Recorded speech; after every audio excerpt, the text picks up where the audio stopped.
Good morning, true crime friends. How y'all doing? Look, I thought we were going to be talking about Sarah Boone opening statements, but apparently there's a storm down there in Florida, and so her trial has been delayed. And I was like, dang, what else are we going to talk about?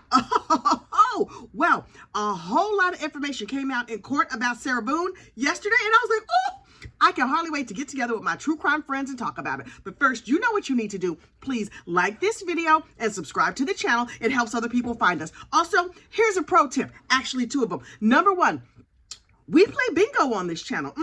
There's bingo cards. If you look in the description of this video, you'll find a bingo card. And if you win at bingo, let me know and I will send you a bingo prize. I forget what the second point I was going to make was. Anyway, look, some of y'all out here in the general public are doing too much. And this is what I mean by that. So I'm over there on Tanika's 2 Cents. Y'all know Tanika, right? She has Tanika's 2 Cents. It's a YouTube channel.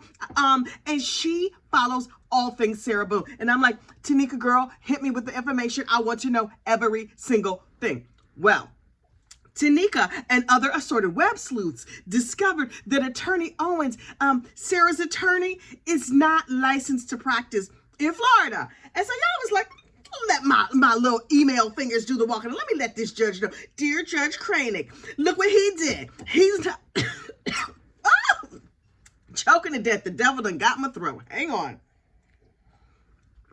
Y'all was all up in Judge Cranick's emails like, he paid his fees. No, it's not that he's not a lawyer. It's that the check didn't clear. They wrote down the wrong credit card number. I don't know what happened, but his fees were not paid up to date. And the general public was like, we gonna be messy. We gonna let you know. Y'all, so watch the trial. Just watch the trial. Sit back and watch the trial. You don't need to get involved. This gonna be messy enough. And so Attorney Owens was like, oh, let me write a non-rubber check because apparently the entire world is watching. Let me just go on and put this down here. And then he sent his check in and was like, I don't know what's happening, Your Honor. Obviously, my fees are paid. And the judge was like, okay. So they went ahead of court yesterday and Sarah was dressed out in regular garb. And I was like, wait. They were supposed to have jury selection, and Sarah was insistent that she needed good hair, she needed good makeup, and she needed appropriately fitting clothes. And then she showed up in an outfit that looked exactly like her jail clothes. Sarah girl, I don't know what they had available to you. Did they like take an old jail outfit and play Project Runway on it in the back room? Because you looked exactly like you was wearing your jail scrubs. I don't see what the difference was. She's so institutionalized at this point that she's like, this thing that looks almost exactly like my jail scrubs, this is going to be great. And the general public is going to think I look beautiful. She did have a nice haircut, no makeup. She had a very serious face. She looked like a little secretary. She even had like a little pen. She was writing things down. She was all ready for jury selection. And then the judge decided like, no, we're not going to do jury selection because clearly Florida has done something very, very bad. And the universe is like, Florida, boom, there's a storm. Florida, boom, there's another storm. First of all, let me say in all seriousness, I hope all of our Florida friends are safe and dry and well. Y'all having a tough time and we are keeping a good thought for y'all. But in the meantime, Sarah's down there about to be backstroking through the courthouse. So they closed down the courtroom so that they could prepare for Milton. That's the name of the storm, not some dude that's coming by. So anyway, but before they closed down the courthouse, they were like, Sarah girl, wait, listen.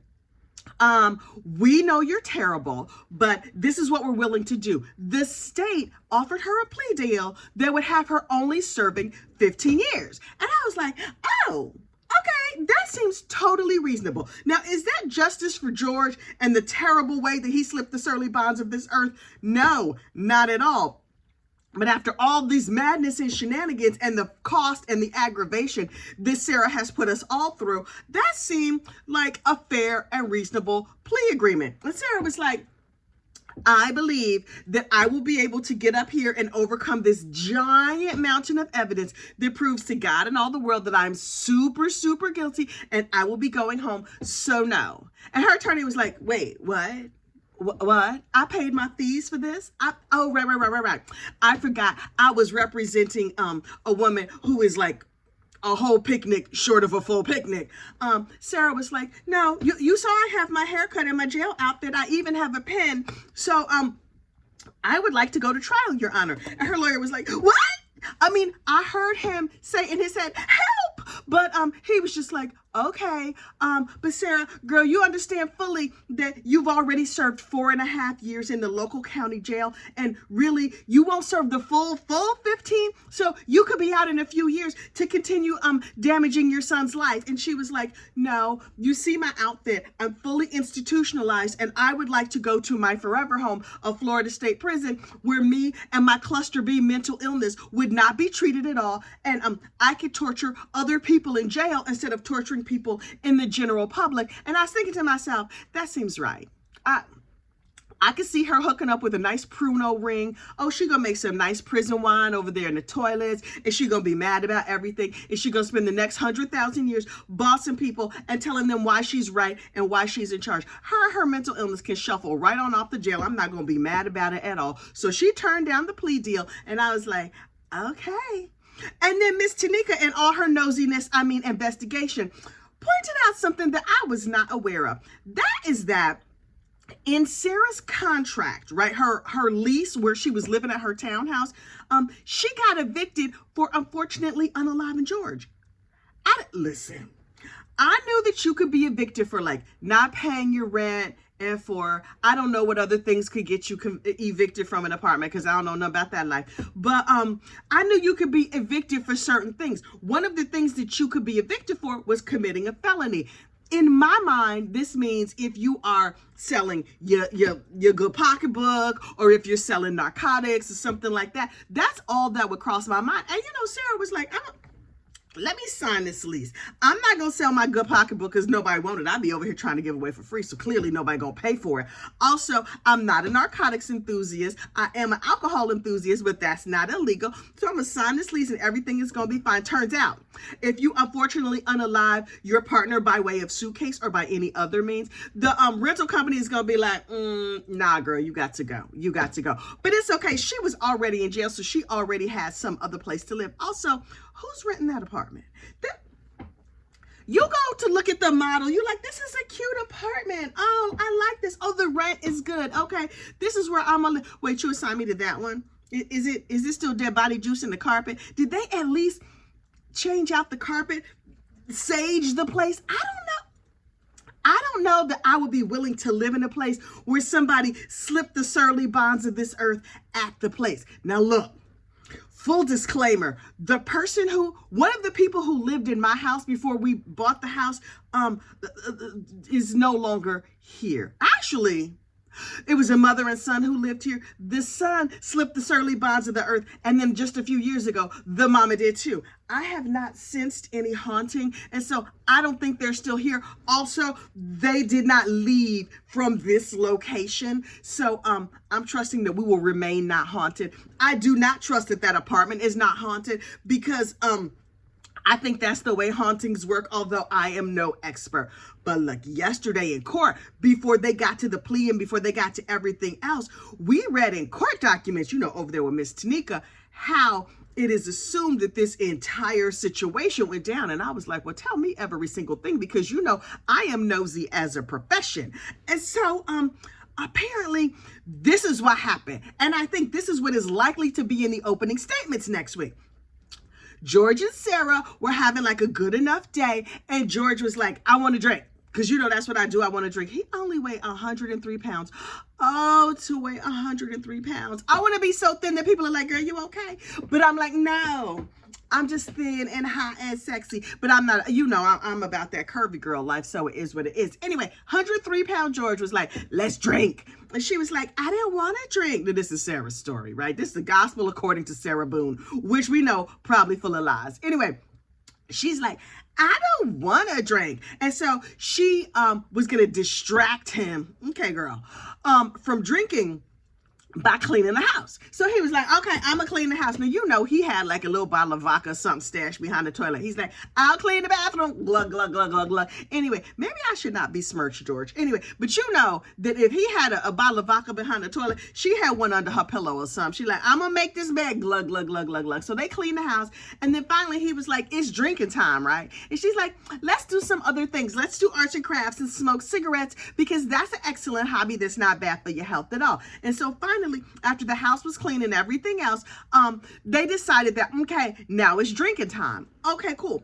And so ultimately, George, again, this is the gospel according to Sarah Boone, tapped her and was like, you're it, and ran to hide. So she ran and hid upstairs in the bathroom because they routinely played hide and seek. And after a while, he never came to find her. See, also, they were both real drunk. So she comes downstairs and there's a suitcase there, and he has origamied himself into the suitcase because of these two idiots. They both went to hide. Nobody went to seek. Y'all not that bright. Far be it from, near be it to me to talk bad about people, but both these people kind of stupid, in my opinion. Allegedly for entertainment purposes only. I don't know what kind of disclaimers you need to call people stupid, but in my opinion, these two. So anyway, she sees him hiding in the suitcase, and she was like, oh, I got something for you, sucker. Zoop, zoop, zoop. She zipped him up. She zipped him in there. And he was like, wait, Sarah, let me out of the suitcase. And so she was thinking that to herself, see, I got his behind. He's stupid. I didn't want to drink anyway. Let me glug some more alcohol because that's my pastime. And so he would start saying, Sarah, let me out. And so she got, this spirit of vindictiveness got on her. And so she pulled out her phone and she was just like, He's like, babe, I can't breathe. And she's like, that's what I feel like when you choke me. Because by now she's real drunk and real slurring. And he was just like, Sarah, and he's pleading for his life. Although both at this point, he's just pleading to be let out of the suitcase because what he thought was going to be funny is now like a terrible situation, right? And so he keeps saying like, let me out, I can't breathe. And she's just like, well, then stop talking then, while she records all this madness. Now, according to Sarah, the suitcase was open just enough. She said she could see his two little fingers sticking out. So she's thinking to herself, oh, well, he could get out because he could get two fingers out. He's only 103 pounds. That's the same thing as getting his whole body out. So there was a baseball bat nearby. And so she took the baseball bat and started hitting his fingers with the baseball bat. And I was like, oh, girl, you are a terrible person. Now, listen. Trigger warning for unfortunately unaliving a dude while he's in a suitcase, because now I'm about to tell you what they say happened. So he was just like, Sarah, heifer, let me out. And she was like, oh no, I'm really drunk. He's going to get mad and he's going to beat the stew out of me, right? And so she picks up the suitcase and starts shaking it back and forth with him inside. And then she drops it, flopping him on his other side. Well, now, do you think that's going to make him less mad? It's like putting a cat in a bag. When that cat comes out, it's going to be like, going crazy. And so she was just like, oh, I've made him really mad. I flopped him over in this suitcase. Me and my great drunkenness, I'm just going to go upstairs and take a nap. I'm sure he's going to be able to get out. Well, for whatever reason, he could not get out of the suitcase. And Sarah was drunk. She's also stupid. You're not supposed to call people. Well, I didn't call her stupid a couple times. Lord, I hope the tubes of you does not demonetize me or whatever. But anyway, so, she goes upstairs. Okay, she stumbles upstairs and passes out, thinking, I'm going to teach him a lesson. He's only going to be in there for a few minutes. When he comes out, he's going to be mad. He's probably going to, unfortunately, unalive me. But I'm in this nice liquor haze. Oh, I got the vodka on board. I got a whole bottle or 12 of wine. I've smoked some cigarettes. I'm nicely marinated. This is my favorite state of mind. Now I'm going to pass out, aka go to sleep, like I do most nights, and hope that my liver does not come and attack the whole rest of my body. So she goes to sleep. And she's just like, I'm sure everything is fine. And when she wakes up in the morning, she's like, wonder what happened last night, because she was in a blackout, right? And so she was just like, play some Candy Crush on my phone. Oh, I see I got a bunch of missed calls. I was supposed to pick up my child today. Well, the house is clean. I'm sure my child could come by. Where's George? I wonder if George slept on the couch downstairs. And then she went downstairs and she was like, wait. I seem to recall a baseball bat and a suitcase. I wonder where George could be. Let me move this. Oh, it's kind of heavy. This suitcase must weigh 103 pounds. It's very heavy. Wait. Also, George weighs 103 pounds. Wait, did he not? I thought he was just going to get out after 2 or 3 minutes after I scared him a little bit.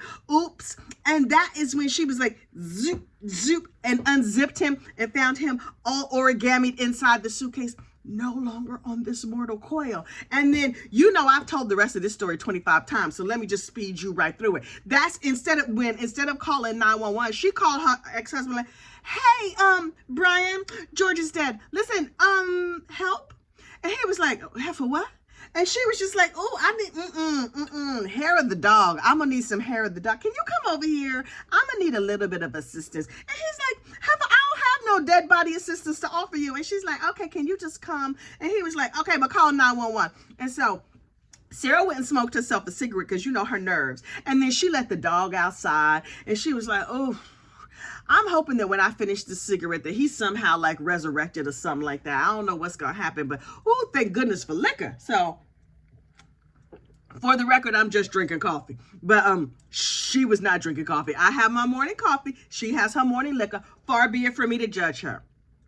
Okay, I'm judging her. Anyway, and so Brian comes over and he's like, bisque, thick, creamy soup. I ain't use no cuss words. He was like, bisque. George is very, very dead. And she's like, it's messing up my bus. He was like, did you call 911? And she was like, oh, you were serious? I didn't think they're going to be super mad if I call them. So he was like, yeah, no, I don't want no parts of this. And so Brian runs out of the house and was like, well, oh, God, she's so stupid. How did I even marry this lady? Anyway, so ultimately, Sarah calls 911, and we have covered that 911 call extensively on this channel. Look, I'm going to link the entire Sarah Boone playlist in the comment section of this video because I have had many comments over the last couple of years that we've been waiting for this trial to come to trial for this case to come to trial because it's been a long time. Anyway, so now after 4 long years and 9 lawyers, Sarah is supposed to go on trial starting today, but really a storm came in and, you know, Sarah was like, I have my pen. I'm ready to go. I have a very clear story. Ma'am, having just heard your version of the story, please take the plea deal. Please, just save yourself of all this aggravation and public humiliation. But Sarah is 100% convinced that she's going to be able to use a, a battered spouse syndrome. Here's the thing. In battered spouse, you have to acknowledge, yes, I unfortunately unalived the person, but it was because I was afraid. Okay, cool. The problem is that Sarah is not saying, yes, I unfortunately unalived that person. She's saying, oops, it was an accidental unaliving. I mean, periodically and from time to time, there are oopsie unalivings. And maybe this falls under that, but either it's an oopsie unaliving or it's battered spouse. It's not both. And she's just trying to like mix and mingle because Sarah in her mental, whatever is happening in there, I think her brain is well and truly pickled because she like, we had just put it all out there and I'm sure the jury will see my side because there are people on the internet from other countries and stuff and they see my side and they think I'm cute and they think my outfit does not look like jail scrubs and they are cheering for me. Ma'am, I don't know if you know this, but the jury of your peers is chosen from local people. And we think you're garbage. But if the nice people on the internet think you're not garbage, good for you. I don't think this gonna go good. But you know who it's gonna go good for? Everybody on YouTube. Me, Court TV, Law and Crime, Tanika's 2 cents. Oh, child, we perch. We all sitting here. We getting the watch hours. We getting the super chats. Please and thank you. And we just like, what kind of madness is going to happen next? I will be here. When Sarah goes to trial, child, I'm going to be here. And I'm going to be talking about it every single day. And listen, I hope you're here too. You know you will be. You nosy like I'm nosy. Until then, I will see you soon. Bye.